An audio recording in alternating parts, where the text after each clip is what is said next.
Life in Canada is more expensive than ever. Inflation has increased the cost of goods and services, housing prices continue to soar, and yet our government refuses to reduce spending or take any kind of responsibility for this looming economic storm. What can Canadians do to protect themselves? I'm Candice Malcolm, and this is The Candice Malcolm Show.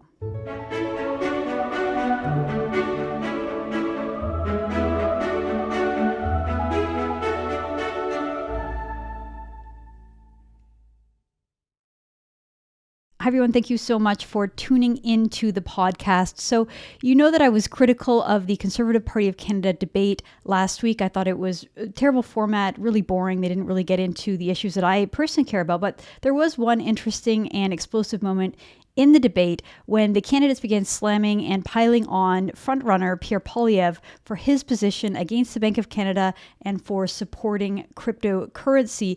It seems like there was sort of a generational divide on the stage where everyone was opposed to Pierre talking about cryptocurrency, but they were also really taking his position out of context and pretending as though he had advised Canadians to put all of their savings in crypto, which I don't think Mr. Poilievre ever did. But it does raise an interesting question about the role of inflation, the flooding of the money supply, printing obscene amounts of money from the Bank of Canada, the government, the Trudeau government spending up a storm, burying the country into $1.2 trillion worth of debt. And it is worth having a bigger conversation to unpack some of these issues. So we spent yesterday's podcast speaking to Matt Spoke. Matt is a tech entrepreneur and writer in Toronto, and he's very enthusiastic and optimistic about the crypto space. And he much like Pierre Poilievre, is excited about the potential and the idea of freeing money from the claws of government. So if you haven't listened to that podcast already, I encourage you to go and check it out. But I also think it's fair to criticize Pierre for perhaps being too enthusiastic about Bitcoin, especially given what's happened in the last week or so, which is that Bitcoin has lost a substantial amount of its price. It's collapsed, which shows the vulnerability and lack of stability when it comes to decentralized currencies. The reality is, though, that the market is taking a hit across the board. And so, you've seen tech stocks plummet. You've seen the NASDAQ down. S&P, I think, is down 10% so far this year. We're definitely into correction territories in the markets. And many analysts predict that we are entering a recession. And so to Pierre's credit, at least he's talking about the important issues of the day that are facing Canadians, pocketbook issues, the cost of living, cost of housing, the impact of inflation, talking about the cost of gasoline and these issues. It's really important. And I wanted to, again, talk more in depth about the economy and what Canadians can do to protect themselves. And so I'm very, very pleased today to be joined by Michael Campbell. Michael is a top business analyst, a successful entrepreneur, business owner, and investor in the manufacturing, tech, entertainment, and real estate space. He is the host of a very popular long-running radio show out in Vancouver called Money Talks. Money Talks is now a podcast about finance, money, and investment in the economy. He's also a senior business analyst for BCTV News over on Global. He's based in Vancouver, and he prides himself on bringing Canadians the finest independent financial thinking. I was incredibly pleased to be a guest on Michael's podcast over the weekend, and so he is returning the favor by joining my podcast today. So, Michael, it's great to have you on the program. Thank you so much for joining us. Well, it is my pleasure. I mean, there's so much going on that are impacting us directly, whether it's somebody all of a sudden discovers economics, finance, international affairs are impacting them when they just simply go fill up at the pump. But it's across the board. And I think you outlined it very well there, saying this is a phenomenal challenge for individuals and their own just sort of cost of living. It's the number one issue you read in you get poll results, that kind of thing. Number one in the States. It's having a huge impact, I think, going forward to their midterm elections. No, it's a big deal. No one should underestimate. It's a big deal. Well, and what we sort of saw that, the criticism I would have against the candidates that were critiquing Pierre Poilievre, look, it's totally fair to say, look, Pierre, you shouldn't criticize Bank of Canada, or you shouldn't sell people on crypto as if it's some magic way to hedge against inflation. But at least Pierre's talking about these issues, and no, he never told everyone to sell off their house and put all the proceeds into crypto. He's just talking about it as another alternative and a place where you might want to part of your investments. But I'm wondering if, just off the start, before we talk about the precarious situation in the economy, if you could just comment on what you thought about Pierre Poilievre and his criticisms against the Bank of Canada. Well, first of all, the attraction of something like a cryptocurrency is because people don't trust government. That's the number one issue facing, it's global. It's an overriding theme that I use to then drill down and to say what's really happening. Because if you don't have confidence in the system, there's a real problem. And I think that's underestimated, actually. And I'll give you a quick example. If I said to you, Candice, hey, look, do you want a 5-year government bond? By the way, it pays 83%. Hey, 83% every year in a 5-year? Oh, little problem. It's Argentina. Well, you don't trust the Argentinian government. I could go Turkey and say 24% 5-year bond. They get to those levels because people don't trust government. That's been the attraction in the whole cryptocurrency space, led by Bitcoin, that it's not centralized finance, or it's not, under the rule. And we got an example in the truckers convoy. We've had an example with the sanctions on Russia, where all of a sudden, some people in Canada had their bank accounts frozen. Well, you couldn't do that if they held it in Bitcoin, for example, because there's no central place you go. You don't go to the Bank of Montreal. You don't go to the Toronto Dominion Bank and say, freeze these accounts. There's no equivalent there. And the same when they came in and they made the sanctions against Russia's central bank, and presto, all of a sudden they don't have access to the gold that they've got held outside of Russia.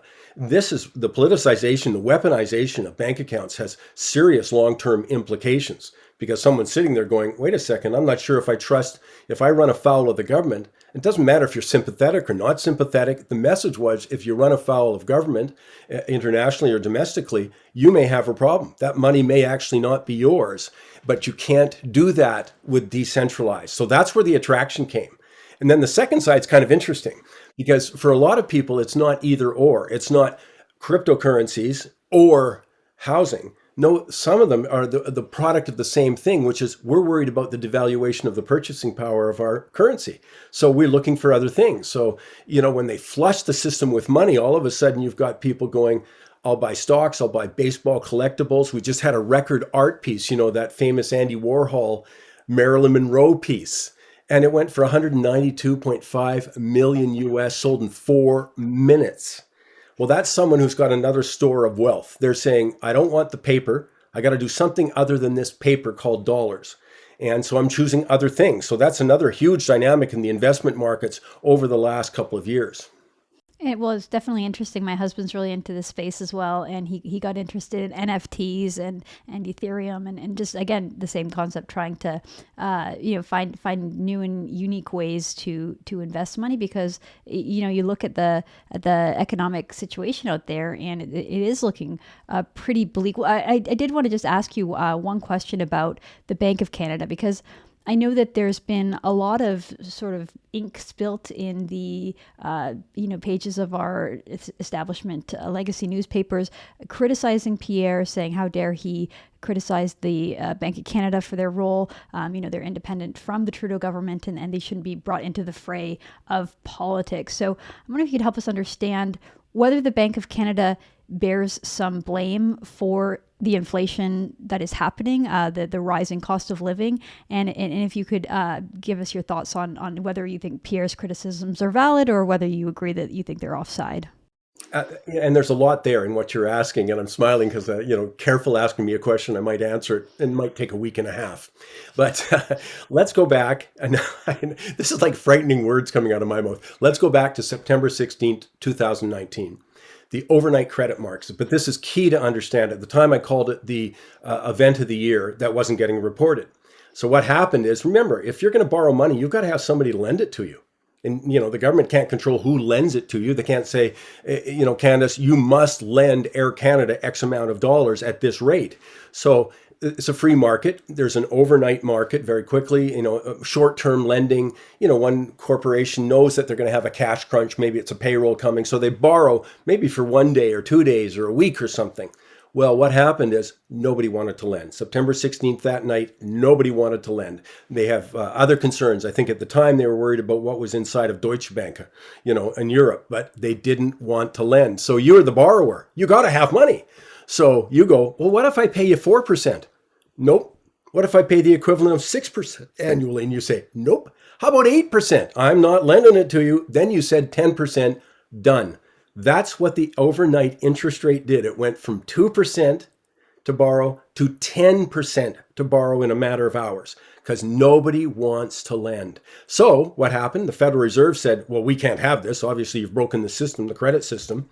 And so they stepped in and they said, oh, I know, we'll be the lender. We'll be the ones, and we'll do it back at 2%.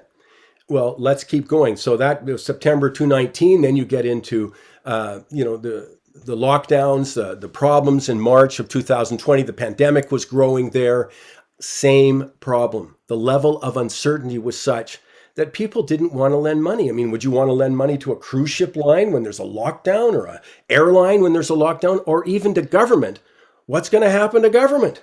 My gosh, the economy's being locked down. They're not going to get the tax revenues. So people wanted to hold their money. Or if I am going to lend it to you, I want more. I'm not going to lend it to you at 2%. I need 6, 8, 10%. Well, again, the central bank said no. So they stepped in. They basically guaranteed mortgages. That's why all of a sudden mortgage rates dropped, because the risk went out of them. And they started to lend the government money. I mean, I'm not going to get into the mechanism, but basically they're saying, we will give you the money. We will create the money and we will give it to you, Government of Canada, at 1% for 10 years, whatever it was, record lows. So that's the role they played. And they continued doing it, and Bank of Canada continued doing that right through into November of 21. Then they said, we're not going to increase that amount. They bought about $400 billion or so of government bonds. Otherwise, our government wouldn't have had the money. It was sort of ironic when the Prime Minister said during the 2021 campaign, I don't think about monetary policy. And I'm going, well, goodness gracious, that's interest rates? Who do you think provided you the money to do CERB, to do whatever it was, the subsidies for small businesses? You name the program, the hundreds of billions of dollars. Who provided the money? It was the Central Bank of Canada, again, through a mechanism. But bottom line is they created the money, ended up with government, floated 576 billion in bonds over 2 years. That was the Bank of Canada. That's who provided the money. That's the role they played. And it started with their worry that we had an absolute problem in the credit market, like it was dysfunctional. And you can't have a dysfunctional credit market when you got a world full of credit, that you've got the record amount of loans out there, record amount of borrowing and debt out there. You can't do it that way. So that's sort of the dynamic. And now you already regret asking me that. I can see that. But that's how Canada played. Without them, they were worried the system comes to a halt. No lending takes place, but we have a system built on lending and borrowing. So it would come to a halt. They stepped in. Government of Canada couldn't be borrowing at 6 or 8% or whatever it would have ended up if they went to an individual or a mutual fund or a pension fund. They're the ones that kept interest rates to the record low. Government got the money and the government started to spend. Well, I appreciate you breaking that all down for us, because I sort of vaguely remember the news that you were talking about in late 2019. Couldn't have been a more precarious time given what we experienced in the following 4 months. But I do remember I had Pierre Poilievre as a guest on my podcast. We did a very long interview where he was also very concerned back then about the inflationary impact of those kinds of decisions. And you were also right to bring up Trudeau's comment about not thinking about monetary policy, because here we are, a year later, and we're in this incredibly, loomy situation where it seems like we are heading towards a recession. We have a prime minister that doesn't care or think about it, and media that don't hold him accountable for it. So I'm just wondering, at this point, do you think that we are heading into a recession? What role did Justin Trudeau and his spending have in that? And what's the best thing that the government can do at this point to help protect Canadians against what could be really, really dark times ahead financially? Well, let's talk about how you get inflation. And as Milton Friedman, maybe the most famous economist of the last 100 years, but said, inflation is everywhere and always a monetary phenomenon. So when we're flushing the system with money, the key was, yes, the Bank of Canada created the money, lent it to the federal government. Then the federal government started to spend. And it wasn't pandemic relief only. In fact, the majority of that money went to people who were not impacted financially. Everyone's impacted socially, et cetera. Maybe health-wise too, tragically. But they were not impacted financially. And well, that's why we have record savings rates all of a sudden.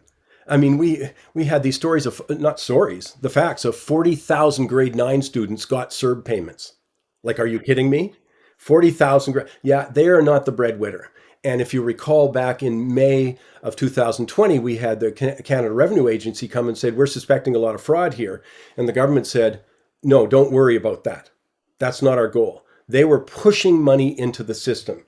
And I mean, depending on which political party you support, have various attitudes about how much debt we should be taking on. But we know that we took on this monstrous amount. We had the parliamentary budget officer just 2 weeks ago tell us it was about $576 billion, of which $204 billion were not pandemic-related spending. I mean, it was just flushing money out. And it's that amount of money that created this record savings. All of a sudden, the economy opens up. People have pent-up demand, whether it's for travel or whether it's they were going to do a reno or whatever they were going to do. Presto, prices go up because it's taking place right at the same time as we've got some supply shortages, which also play a part. But the foundation of that was if everyone was broke, it wouldn't matter that we didn't have supply because we wouldn't be buying anything anyways. You know, the lowest people on the income scale are not causing inflation. They don't have the money to spend, so we flush the money across the board. I mean, one of the stats coming out of the government programs was that only 14 cents went to the low of every dollar went to the lowest income group, the lowest 20% of income earners. And we had out in British Columbia, there was a great example where you had the Premier, John Horgan, stand up and say, if you make $125,000 in your family or less, we're going to send you $1,000. $125,000 to break. It wasn't if you got impacted by the pandemic, if you lost financially by the pandemic, if you're at the lower income rate. No, it was anybody at $125,000 in a family, it's a family income, got $1,000. And I'm going, and that didn't include, by the way, something we always make a mistake in the broad media of not including remuneration being benefits. So let's say make $125,000. I've got an extra enhanced medical plan. I've got an enhanced pension plan. So I could have been making $125,000 and 20 more in benefits and still got $1,000 sent to me. That's how you get inflation. That's the essence. It's not Bank of Canada. They have a part to play for sure. I'm not saying that. But the real cause is the indiscriminate sending out of money. Well, it was going to go somewhere. And as I say, one of the measures was record savings account. So, yeah, we've got inflation. Then you compound it two ways. But first with, supply shortages on some things. But that's still not the essence. Because the essence for me is not the CPI number. It's what am I paying for food? What am I paying for energy? What am I paying for my housing? Rents or whatever. I can't avoid those. I don't have to buy furniture next week or clothing next week. So that doesn't compute in my personal cost of living. It doesn't have to. So presto, all of a sudden. So yes, we had supply shortages, but that wasn't why we got higher energy prices. That was a killer. That's not why on Money Talks, we were talking about the supply shortage, or the commodity boom in February of 2020. That's how obvious it was. We hadn't invested anything in oil, anything in copper or nickel, in 7 years. Well, as soon as demand picks up, you got a problem. And then you exacerbate it with it's the most direct line you can draw through government policies around the world and what we're doing with energy. It's like horrendous. That's the killer. So that's what Canadians are dealing with, is they just can't avoid that energy price increase or that food price increase or that rents have gone up dramatically across our country, well above the CPI rate, in Canada. So yeah, that's what we're dealing with. And it's not easy. Right. And well, there's so many, and everywhere you look, there's, something else to be concerned about. One of the things that I'm constantly concerned about, Michael, is there's this, there's a survey that comes out every few months that talks about Canadians. This one's done by Ipsos, but how many Canadians are within $200 of not being able to make their ends meet. So people who don't have any kind of emergency savings, people who just basically live paycheck to paycheck. According to the latest Ipsos survey, it's now 49% of the country. So we're talking about, we're not just talking about working class Canadians or people, again, who make minimum wage. We're talking about a big swath of the middle class who just don't have any money saved. They don't have the ability to absorb a big price shock or to, and so you look at this number, 49% don't have say savings of more than $200 each month, and then you juxtapose that with the incredibly quickly rising inflationary numbers. I think they were at 7 or 8%. The cost of gasoline. I know you're out in British Columbia. I think you're seeing gas numbers of over $2 a liter, which when I got my driver's license, I think gas was 49 cents a liter, that was a long time ago now, 20 years. But still, the cost of living is going up dramatically. How is this going to impact Canadians? And what advice? I know part of what you do on your show is you give financial advice to Canadians. What advice do you have to people who are getting ready to absorb the big price gains that have come and are continuing to come? Just a couple of things on that. And let's come back to so much of this is direct relation to government policy. And it's not just, yes, it is the flushing the system with money. That's one thing. But when you look at energy policy, for example, 7 years of underinvestment. I mean, who in their right mind would say, I'm going to invest $10 billion in a refinery? Because the problem, actually, I can come back to this, is a refinery problem first. Oil prices are up 70%. But my goodness, look at the refining product. We don't have the capacity. But who would build a refinery anyways? We got 18 in Canada, hadn't built one in 30 years. Why would we? But why would you drill for oil in a country? And this is consistent. It's not just Canada. It's the US. It's throughout Europe. When they're telling you, we want to put an end to your product. We don't want your product. When there's protests that meet any kind of decision to expand oil production, despite the fact that the existing production continues to drop. It's just a natural sort of phenomena, or a natural part is the well doesn't produce as much. It ages out. We weren't even keeping up to what we needed. This is huge.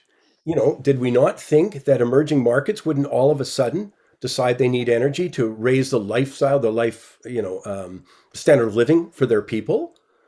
I mean, it was an inevitable. This isn't one where you go, gee, that's an unintended consequence. No, that's one with anybody who got a C- in first year economics would have understood. You cannot restrict supply. You have discouraged anyone from drilling. And now you have demand picking up, emerging market demand. Obviously, pandemics ending, put a lot of people back in demand. The list is a long one. So presto, you get these high energy prices. They were inevitable. And they continue to be. Well, it's because we have ideology and ideologues, governing our policies. Clear, they don't like energy, they don't like oil and gas, and so they have these punitive bills. C-69, which recently got struck down by an Alberta Superior Court, basically said you can't build a energy project like a pipeline unless you do this sociological study on the gender impact in the communities. I mean, who would sign up to build a project, whether it's LNG or refineries or anything, when you have to jump through these ideological hoops? I think you're right. It's not unintended. It's perfectly intended. But anyway, sorry to interrupt. I'll let you continue. No, it's a great point, and we're paying for it. So I mean. And I don't think people should sit there and go, yes, you can get dips. If we cause a recession, I'll come back to your question on that in a second, but if we cause a recession, obviously demand will go down. Industrial demand will go down for energy. So yeah, you can get a dip in prices, but we have a structural problem. Like, for example, when the prices started to really grab the headlines, I mean, it started well before this, but they started the headlines politically in, say, February, and we had Joe Biden going to Venezuela, his people going to Venezuela, begging for more production. Like, are you kidding me? They went to OPEC Plus saying, please increase your production. Well, here's a little fact about OPEC. Their last month, 8 out of 10 producers in OPEC Plus couldn't even meet their existing quotas. It's just not so simple. You don't have a switch you can flick. Just produce more. Well, first of all, why would they? Where's the capital investment going to come? Where's the expertise? I mean, the industry has shrunk in terms of expertise across the board. And then back to the other thing I mentioned, we have a refining problem. Like, none of us buy crude oil. That's always a shock to people. I say, you look at the crude price, but you've never bought any, You bought gasoline, you bought diesel or impacted by diesel, maybe propane, home heating oil, jet fuel when we fly. All of that is a manufactured product. Well, you need refineries to take crude oil and manufacture those various products we make from petroleum. We don't have enough refineries. We don't build refineries. What? I mean, I'm gonna kick in as much as 5 to 15 billion, have sort of a 7, 8, 9 year lifespan. Oh, but we're cutting out oil, so we really won't need you Greta Thunberg told me we didn't need you next Wednesday, but let alone 2030 or 35, the numbers they start throwing out, it's just so fundamental. Nobody would invest in that stuff when you've told them you're not going to be able to sell your product in whatever time frame. And certainly they were talking 2030, 2035. That's not long enough to recoup. I can't even get the darn thing open by 2030, you know. So we're just living this result. It's structural. We've got a problem. We better get used to paying more. People are aware of gasoline. They're not near as aware of diesel, which is at all-time highs now. Diesel's used in farming equipment. Oh, good. More food price increases. You know, used in freight, in trucking. The list goes on. And I guess my message is it's going to impact all of us. And it's a direct result of government policy globally. The green revolution was unrealistic. To say we can replace the fossil fuel grid with renewable energy in 3 years or 5 years or 10 years. I mean, there was nothing to support that claim. And there's so much wrong with it. I mean, I could just go on and on that it was just fundamentally incorrect. And that's what we're living, though. That's what we're living, is that kind of price increase. So, you know me, I can keep going, but I do want to not go over or miss your question about recession. This is the big deal here. You got the central banks going, the only thing we can do, we can't change supply of oil or energy. We can't change, I think, the food dynamics. We can't change any goods shortages. China's lockdown's just opening up now, but that create more shortage. What we can do is make people not buy stuff by raising interest rates. They were on when they had record low rates, they were part of the problem and pushing money in the system. That's why housing went up. I mean, that was the number one thing. Give me a 1.5% 5-year mortgage, I'm a buyer. And I was an investor because the rates were so low. They want to make those higher, so it discourages us from demand. That's the only weapon they have. Here's the problem. So how high would rates have to get? Mortgage rates have gone up significantly, say 16, 18 months ago, say they're about 1.7. Now they're over 4% for a 5-year fixed. 1.7 going back a year and a half, over 4%, first time since 2010. Will that choke off the housing market? Will enough people say it's no longer affordable? I'm out of here. That's what they're looking at on the economy as a whole. Obviously, housing is very important to our economy, but it's on the whole. What interest rates do we have to move them to? Where do we have to push them to choke off the economy and cause a recession? They don't want to cause a recession. Think about this. This is the dilemma they're in. If I cause a recession, presto, government revenues go down. Oh, but they've got record debts to service, and interest rates for government have gone up. I can't have a recession. That's the dilemma. And the big, they always talk, we're going to have a soft landing, or the probability is a soft landing. Well, good luck with that. It's not a dial. It's not some little fixed thing that they turn like the temperature in my room. No, they've missed it all the way up. Keep in mind, our central banks told us we had transitory inflation right through December of this past year. And I'm going, well, the Roman Empire was transitory too. Good luck with that. We have structural problems. And so they've got a lot wrong. And now they're telling us, don't worry, we're going to get inflation back down to 2% in 2 to 3 years. And I'm going, yeah, what's the pain along the way? So this is the dilemma. There's no magic formula here. How high do rates have to get to choke the economy down to recession? So we'll have to see.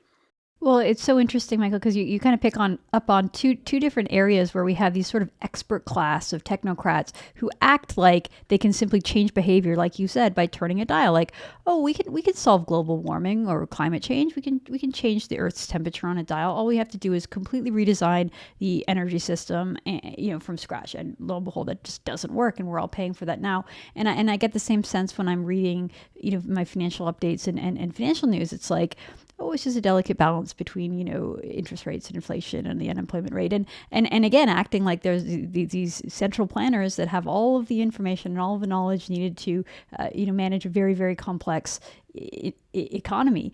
And I can't help but wondering and thinking, this is this is the problem in our society, is that you have these experts and these elites who treat everything like it's a blank slate, and they can just design it perfectly without really being in touch with the concerns and demands of everyday people. I think this is why we see so many populist uprisings and things like the trucker convoy, because people are fed up with these experts and elites looking down their nose, telling them what to do without really understanding their situation. And so I wonder, because I know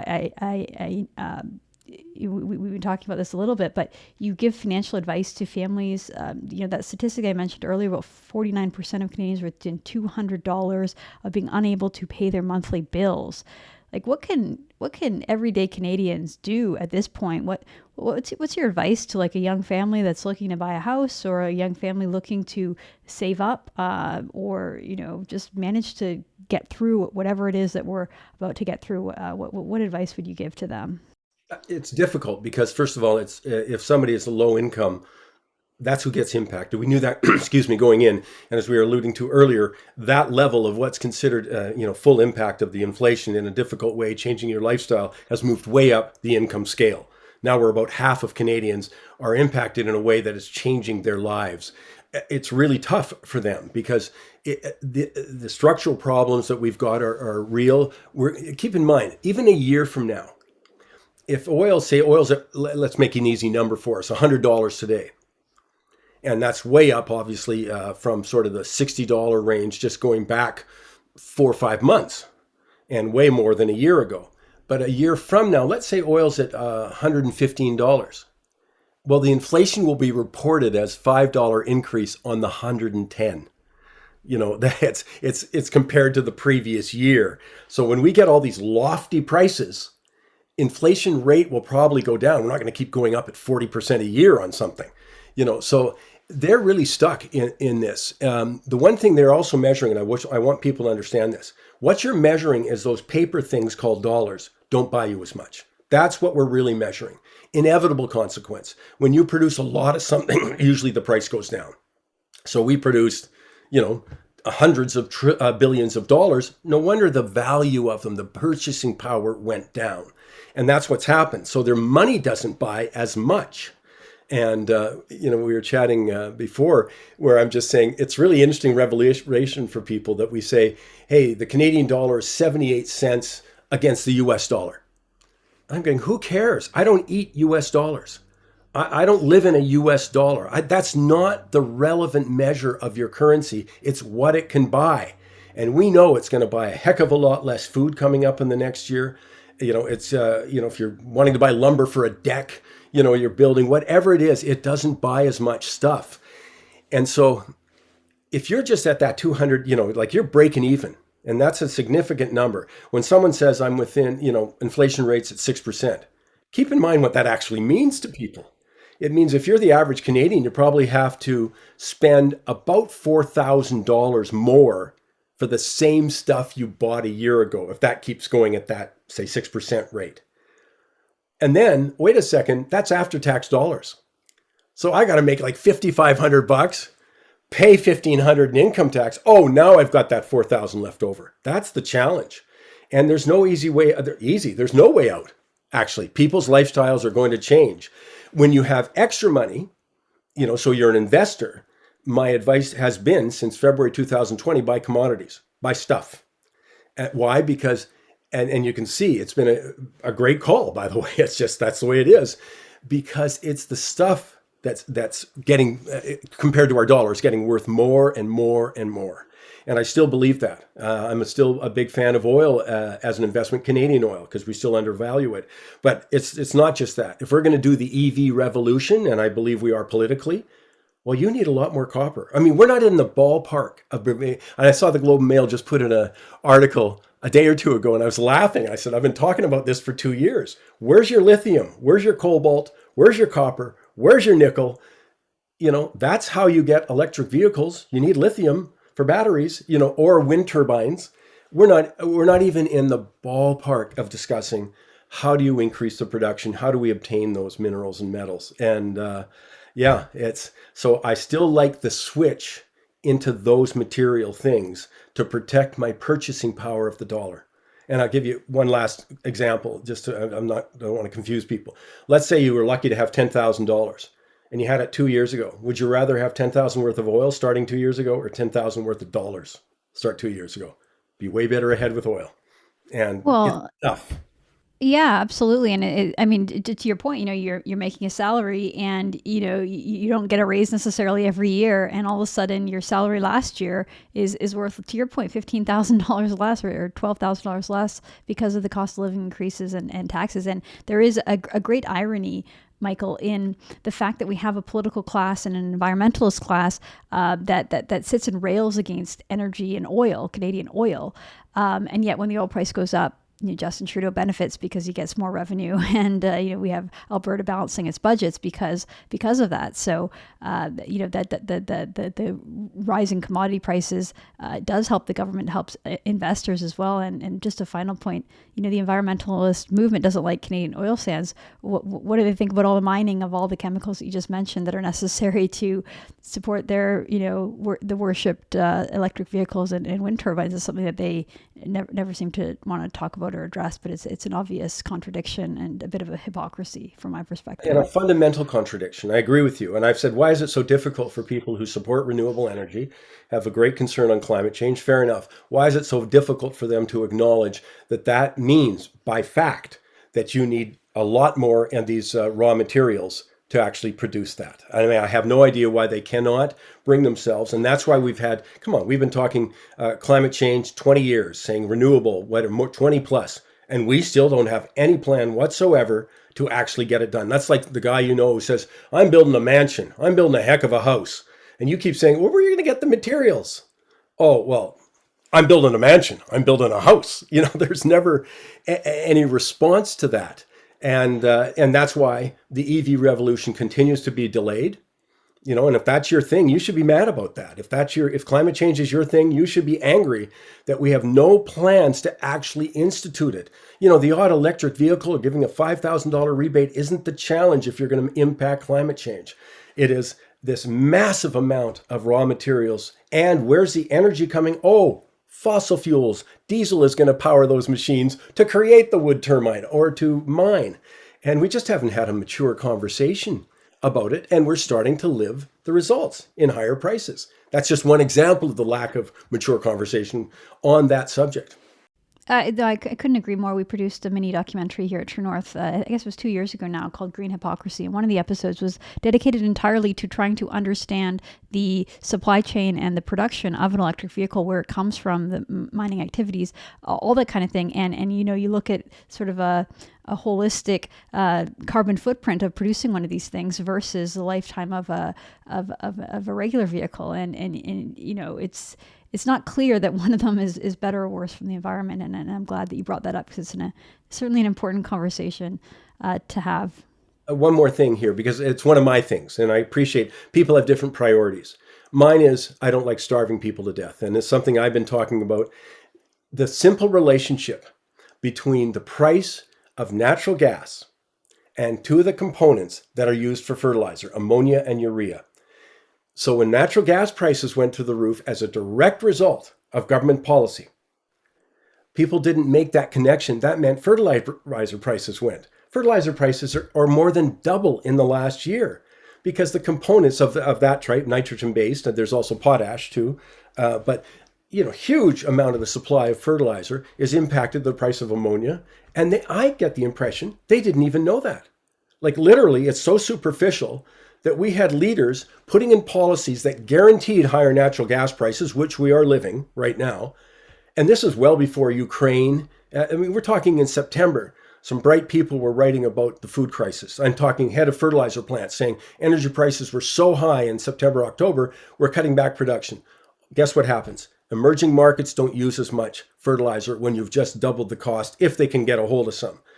We are going to have lower crop yields, and literally starvation is in the playbook right now. 193 million people in the world are on the edge of starvation. They're that little precipice. We're pushing them over. What killed me is that we have decision makers, I don't think, who knew that fundamental, relationship between natural gas prices and fertilizer, because I can't believe they sat there and said, I got a way to get those fertilizer prices up. We can really crush some people. So yes, we're going to get higher food prices. Diesel increase is also impacting that, because that's how you run your equipment on a farm. It's a very difficult situation. And it all comes back to that same stuff.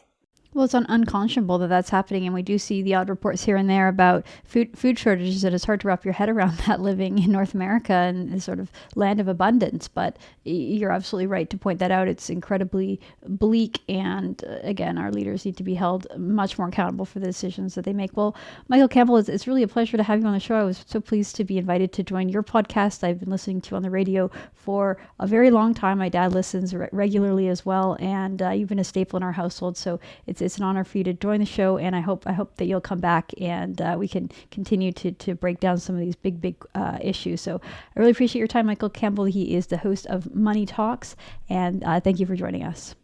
Absolutely, my pleasure. These are important subjects. They're impacting us directly to bring to people's attention. Excellent. All right, thank you so much for joining us. I'm Candice Malcolm, and this is the Candice Malcolm Show.